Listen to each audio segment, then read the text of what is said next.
Red టీవీలో మీ వ్యాపార ప్రకటనల కోసం ఈ నంబర్ ని సంప్రదించండి 6281747728. హాయ్ హలో నమస్తే, నేను మీ Gopi. Welcome back to Red TV. ఈరోజు మనతో వచ్చేసి సీనియర్ జర్నలిస్ట్ జగదేవ్ గారు ఉన్నారు. సార్ నమస్తే. సార్ నమస్తే అండి. సార్, కాంగ్రెస్ పార్టీ మొత్తం కలిపి ఆ కాంగ్రెస్ పార్టీలో సీనియర్ నాయకులందరూ ఆ యాదగిరిగుట్ట అయితే వెళ్ళారు. ఆ యాదగిరిగుట్టలో దళిత ఉప ముఖ్యమంత్రికి ఒక అన్యాయం అయితే చేశారంట. ఇది పీటల మీద రెడ్డిస్ మొత్తం కలిపి ఒక పీటల మీద కూర్చున్నారు. ఈయన దళిత ముఖ్యమంత్రి కాబట్టి చిన్న పీట మీద వేశారని ఆర్ఎస్ ప్రవీణ్ కుమార్ బీఎస్పీ నేత ఆరోపించారు. దీని మీరేమంటారు సార్?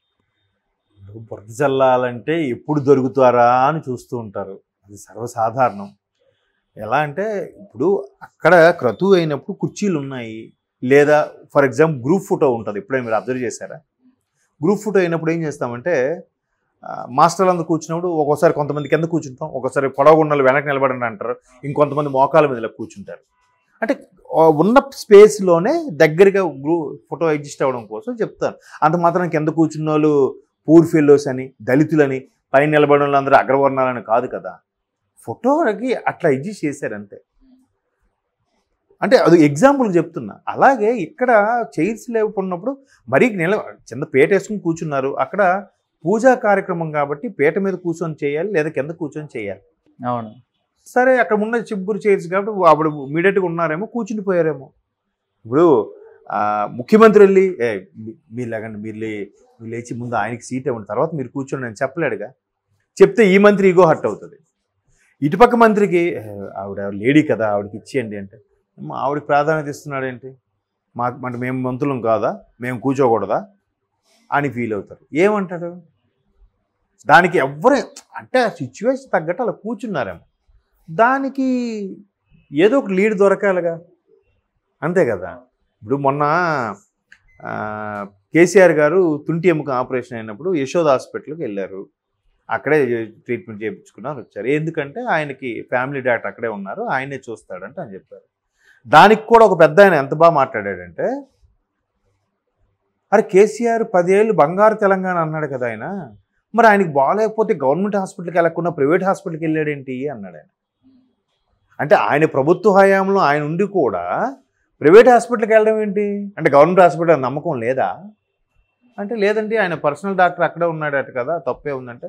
మరి అదే పర్సనల్ డాక్టర్ గవర్నమెంట్ హాస్పిటల్ పిలిపించుకో, సీఎం రాజు తలుచుకుంటే కొరడా దెబ్బలకు కొదవ అని సామెత అన్నట్టు, ఆయన సీఎంగా తలుచుకుంటే ఇదే ఎక్విప్మెంట్తో గాంధీలోనే ఎక్కడ రావచ్చు, చేయించుకోవచ్చు కదా. ఆ డాక్టర్ గారు రమ్మంటే రారా, వస్తారు కదా. అంటే ఏదో అప్పటికప్పుడు వెళ్ళిపోయారు అని నేను చెప్పే ప్రయత్నం చేశాను. బట్ ఆయన అలా దాన్ని కూడా ఇలా చూశాడు నెగిటివ్గా. మరి ఇప్పుడు కూడా ఆయన ఆ ప్రవీణ్ గారు నెగిటివ్గా చూశారు. ఏదో ఒకటి లేవనెత్తాలి కదా. ఇప్పుడు మొన్న ఏమైంది, రేవంత్ రెడ్డి గారు నరేంద్ర మోడీ గారిని మేరా బడా భాయ్, నాకు అటువంటి భాయ్ నాకు కేంద్రంలో ఉంటే నాకు తెలంగాణకు రావాల్సినవన్నీ పనులు ఈజీ అవుతాయి, నా తెలంగాణ బంగారు తెలంగాణ అవుతుంది, మా హైదరాబాద్ మరో అహ్మదాబాద్లో రూపాంతరం చెందుతుంది అన్నట్టు చెప్పాడు. వెంటనే కేటీఆర్ గారు ఏమన్నారు అంటే, నెక్స్ట్ కూడా రాహుల్ గాంధీ ప్రధానమంత్రి అవ్వడం ఈయనకి ఇష్టం లేదా, నెక్స్ట్ కూడా మోడీ గారే ఉంటారని మీరు ముందే అనుకుంటున్నారా, అందుకే మోడీ గారు దూవుతున్నారా, బీజేపీలోకి షిఫ్ట్ అయిపోతున్నారా అన్నారు. అలా ఎందుకు అనుకో అంటే, ఇక్కడ ఏమైంది, గత ప్రభుత్వంలో కేసీఆర్ గారు ఒక్కసారి కూడా నరేంద్ర మోడీ గారిని కలిసింది లేదు. మ్యాక్సిమం అంటే సెకండ్ టైం అయినప్పుడు 4-5 సార్లు కూడా మోడీ గారు వచ్చినప్పుడు ఈయనకి వెళ్ళే కలవలే.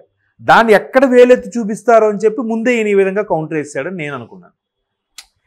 రాజకీయంలో మా గురువు గారు ఒక ఉన్నారు, ఆయన అన్నట్టు రాజకీయం అంటే ఎటువంటి రూల్స్, ఎటువంటి నియమ నిబంధనలు, ఎటువంటి టర్మ్స్ కండిషన్స్ లేని ఏకైక గేమ్ ఏదైనా ఉందంటే అది రాజకీయాలే, పాలిటిక్స్ అని అంటే కదా. ఏదైనా మాట్లాడచ్చు, ఏదైనా వక్రీకరించవచ్చు, ఏదైనా పాజిటివ్గా మాట్లాడచ్చు, ఏదైనా నేను అనలేదు అనివచ్చు, నేను అప్పుడు అన్న సందర్భం వేరు అనివచ్చు.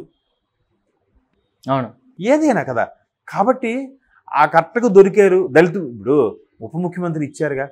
ఇప్పుడు జనరల్గా ఎక్కడైనా రాష్ట్రంలో కానీ ఏ పథకాలకైనా, ఏ రాష్ట్రం తీసుకోండి, రాష్ట్రం పేరు, పథకాలు, రాష్ట్రం యొక్క యాంబ్లం అంతే, రాజముద్ర ఏది గుర్తు, అది పక్కన ముఖ్యమంత్రి ఫోటో ఉంటుంది అంతే. మరీ ఎవరైనా పబ్లిసిటీ చేస్తే కింద చిన్న చిన్న తలకాయలుగా అందరూ వేస్తారు. బట్ ఇక్కడ ప్రతి పోస్టులో మీరు చూడండి, రేవంత్ రెడ్డి గారి పాటుతో ప్రతి ప్రభుత్వ పథకాలు కూడా ప్రతి గవర్నమెంట్ యాడ్లో చూడండి, రేవంత్ రెడ్డి గారి ఫోటోతో పాటు బట్టి గారి ఫోటో కూడా ఉంటుంది, ఉప ముఖ్యమంత్రి గారు. మరి ఆయన నిజంగా దళితుడు అని కింద కూర్చోబెట్టారంటే ప్రతి దాంట్లో ఈయన ఫోటో ఎందుకు పెడతారండి? మీరు ఎక్కడ చూడండి, ఏ హోర్డింగ్ చూడండి, ఏ పోస్టర్ చూడండి, ఏ పేపర్ యాడ్ చూడండి, కంపల్సరీగా ఇప్పుడు పథకాలకు కూడా ఒకవైపు రేవంత్ రెడ్డి గారి ఫోటో, ఒకవైపు బట్టి గారి ఫోటో ఉంటుంది. ఒక్క ముఖ్యమంత్రి ఫోటో పెడతారు జనరల్గా, ఉప ముఖ్యమంత్రి పెట్టరు. ఇప్పుడు గతంలో కూడా కేసీఆర్ గారు ముఖ్యమంత్రి ఉన్నప్పుడు ఆ మహమూద్ గారు ఉప ముఖ్యమంత్రి. మరి అన్నిటికీ కేసీఆర్ గారి ఫోటో కదా ఉంటుంది, ఉప ముఖ్యమంత్రి ఫోటో ఎక్కడైనా ఉంటుందా? లేదుగా. మామూలుగా ఫ్యాన్స్ కార్యకర్తలు పెట్టిన ఫోటోల్లో మాత్రం వాటికి మాత్రం కింద వాళ్ళ ఫోటోలు కూడా ఉంటాయి. బట్ మెయిన్ గవర్నమెంట్ ఇచ్చే యాడ్స్కి మాత్రం ఓన్లీ ముఖ్యమంత్రి గారి ఫోటోయే ఉంటుంది కదా. మరి ఇక్కడ గవర్నమెంట్ ఇచ్చే యాడ్స్ కూడా ఉప ముఖ్యమంత్రి గారి ఫోటో కూడా ప్రతి దాంట్లో పెడుతున్నారు కదా. మరి దాన్ని ఈయన ఎప్పుడు చూడలేదా ప్రవీణ్ గారు? చూసే ఉంటారుగా. మరి ఎప్పుడు ఆయన ఎందుకు దాని గురించి ఆ ప్రధానికి ముఖ్యమంత్రి ఫోటో అయితే సరిపోదండి, ప్రధానికి ఎందుకు కూడా పెట్టాలని ఎందుకు అందించట్లేదు? ఏదో ఒక అంశం లేవనెత్తారు. ఇప్పుడు బీఎస్పీకి చెందిన వ్యక్తి, ఆయన దళితకు సంబంధించిన పార్టీ నుంచి ఉంది, ఆయన ఆ విధంగా ప్రమోట్ చేసుకుంటున్నాడు, తప్పే ఉంది. అది ఆయన స్ట్రాటజీ, అది ఆయన వ్యూహం, ప్రవీణ్ గారి వ్యూహం. ఇక్కడ ఇది క్యాజువల్గా జరిగింది కానీ ఇక్కడ ఈయన వ్యూహం. ఇప్పుడు ఏదైతే మోడీ గారి మీద ఇలా మాట్లాడినప్పుడు ఈయనకి ఫేవర్గా కావాలని బీజేపీ వెళ్ళిపోవాలనుకుంటున్నాడు అన్నట్టుగా మాట్లాడుతున్నప్పుడు ఆయన వెంటనే మళ్ళీ ఒక వేరే సభలో పెట్టినప్పుడు రేవంత్ రెడ్డి గారు క్లారిటీ ఇచ్చారు కదా, నేను రాష్ట్ర ప్రయోజనాల కోసం మాట్లాడాను, అక్కడ కేవలం రాష్ట్ర ప్రయోజనాలను దృష్టిలో పెట్టుకుని మాట్లాడాను కానీ రాజకీయాలు మాట్లాడలేదు, నేను మాట్లాడలేదు, ఆయన మాట్లాడలేదు, అంతే కదా. ప్రధాని మోదీ గారు కూడా రాజకీయాలు మాట్లాడారు, ఆ క్లారిటీ ఇచ్చారు రేవంత్ రెడ్డి గారు. ఇప్పుడు రేపు ఈ కింద కూర్చోబెట్టారు దాని మీద కూడా చూడండి క్లారిటీ ఇస్తారు కావాలంటే. ఆయన ఎవరేమైనా వేరే మినిస్టర్లు ఎవరైనా ఇవ్వాలి జనరల్గా, ప్రధానికి ముఖ్యమంత్రి ఎందుకు ఇస్తారు క్లారిటీ? బట్ ఆయన అన్నిటికీ ఆయనే కౌంటర్కి ప్రతి కౌంటర్లు ఇస్తున్నాడు ఆయన. వీళ్ళు ఏంటంటే ఏదో ఒక టాపిక్ కావాలి అలా మరీ. ఇప్పుడు ఫర్ ఎగ్జాంపుల్ వాళ్ళు ముందే బట్టి గారు కూర్చొని పూజ చేస్తున్నారు అనుకుందాం, పూజ చేసినప్పుడు ఏం చేస్తాం? ఒక హోమము క్రతువు చేసేటప్పుడు కింద కూర్చొనే కదా చేస్తారు. ఆయన వెనక వీళ్ళు పెద్దవాళ్ళు కదా చైర్లు వేశారు, అక్కడ ఉంటే ఇక్కడ కూర్చుని ఉన్నారు. మరి అక్కడ పూజకి కింద కూర్చోబెట్టారని అంటామా? సందర్భం బట్టి అలా జరిగింది. దాన్ని ఈయన రాజకీయం చేస్తున్నాడు. ఎవరు మైలేజ్ వాళ్ళు తాపత్రయపడతారండి. ఎన్నికల ముందు మరీ ఎక్కువ ఉంటుంది.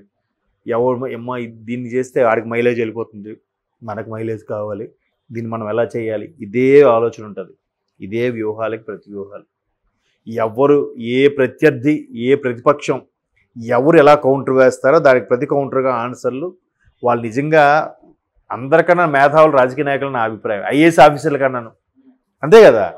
ఆ రాజకీయం ప్లే చేయకపోతే ఉండలేదు ఆ సీట్లో, హాట్ సీట్ అది. ఐఏఎస్ ఆఫీసర్కైనా కావాలంటే విసుగొస్తే ఒక 3 నెలలు మెడికల్ మీద ఎక్కడికి వెళ్ళి సరదాగా ఫ్యామిలీతో ట్రిప్ వేసి రాగలరు. వీళ్ళు అలా చేయలేరుగా. వీళ్ళు వెళ్ళారంటే ప్రజలు మర్చిపోయారంటే ఇంకా ప్రజల్లో మనుగడ లేదంటే వాడు ఇంకా ఓట్లు పడినట్టే. అంత కష్టం రాజకీయమే. ఎవరేమంటారో దాన్ని ఇమ్మీడియట్గా సమస్ఫూర్తిగా తిప్పుకొట్టాలి. ఎవరేం మాట్లాడతారో ఇమ్మీడియట్గా దాన్ని కౌంటర్లు వేయాలి. ఒక మాట ఆడేటప్పుడు జాగ్రత్తగా ఒళ్ళు దగ్గర పెట్టుకొని స్లిప్ అవ్వకుండా మాట్లాడాలి. పొరపాటున తప్పేముంది అని అన్నాడు అనుకో, తప్పేముంది అన్నాడు అంటే వెంటనే ఒక కమ్యూనిటీ లెగుస్తుంది. మా కమ్యూనిటీకి తప్పేముంది అన్నాడు అంటే మా కమ్యూనిటీ వాళ్ళు మీకు ఓట్లు వేయలేదా, మా కమ్యూనిటీ ఓట్లు మీకు వద్దా, ఇట్లా తీసుకెళ్ళిపోతారు వెంటనే. నువ్వేం మాట్లాడు. కాబట్టి రాజకీయమే చాలా కష్టం. ఎవరెప్పుడు ఏ సందులోంచి ఏ ప్రత్యర్థి వచ్చి కౌంటర్ వేస్తాడో, ఎవరు ఎటు నుంచి కౌంటర్లు వేస్తారో తెలియదు. అన్నిటినీ గమనిస్తూ ఉండాలి.